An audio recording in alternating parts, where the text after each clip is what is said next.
આજ તો સવારમાં કામ કરાઈને મારા તો ભૂકા કાઢી નાખ્યા.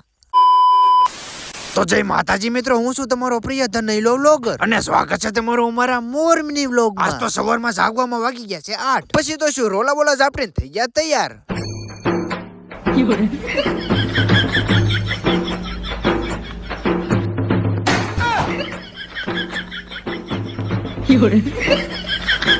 એ ચશ્મા વડે ક્યાંય ન જવાનું, સાનો માનો કામ કર, ઘરે બહુ કામ છે. અરે દુનિયામાં તમારું બધું કામ, મારે કઈ નવરાઈ નથી, કાયમ ઘરે કામ કરવાની. નવરી ના સાની માની નો કામ કર, હાલે પકડ.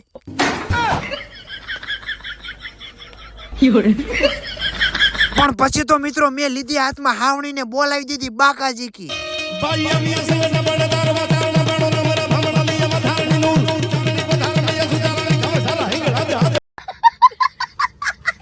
પણ પછી મિત્રો મારો મગજ જોઈને મેં મનમાં વિચાર ધારી લીધો કે મિત્રો આપણે જન્મ જ એવા કુળમાં લીધો છે જ્યાં ધંધો કર્યા સિવાય બીજો કાંઈ ધંધો નથી. એટલા માટે આપણે ટૂંક સમય માટે જવાના છે જુનાગઢ.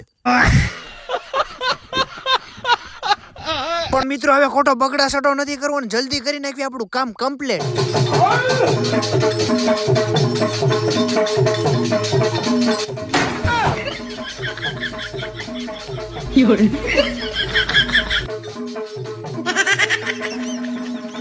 પણ પછી તો મિત્રો મેં લીધો હાથમાં રૂમાલ નાઈ તો થઈ ગયો કમ્પ્લીટ. કેમ બાકી લાગુ છું ને ગુજરાતી પિક્ચર ના કમા જેવો. પણ હજી એક વસ્તુ ઘટે છે, ઉભા રહ્યો. ચશ્મા ભૂલાઈ ગયા હતા. કેમ બાકી હવે કેવો લાગુ છું?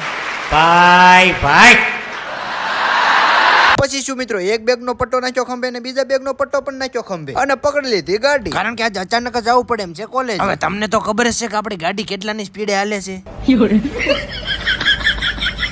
હવે ગાડી ડેસ્કા મારે એની પેલા ફટાફટ આવી જાય સીધા પેટ્રોલ પંપ. 15 રૂપિયાનું પેટ્રોલ નાખ્યું ને નીકળી જાય સીધા કોલેજ તરફ જવા માટે. પછી તો ફટાફટ કરી લીધી કોલેજમાં એન્ડ અને પોચા પગ કરતા આવી ગયા સીધા કોલેજમાં. અને ફટાફટ લઈ લીધી રીસી. પોસા પગ કર્યા કોલેજ ને કહી દીધી સીધા બાય. કારણ કે આજે તમારા ભાઈને કામ જ એટલું છે, તમે વાત જ પૂછો. હવે આજનો લોક આયા સુધી પણ બ્લોગ કેવો લાગ્યો કોમેન્ટ કરી નાખજો, ન હોય તો ફોલો કરી નાખજો. મળશું પાછા વ્લોગમાં. બાય બાય, જય માતાજી. અને હા, જે મારો મફતમાં વ્લોગ જોવો છે ને પાછા ફોલો નથી કરતા, એની ઘરવાળી અને ઘરવાળાના નામ છે, કરો જલ્દી ફોલો.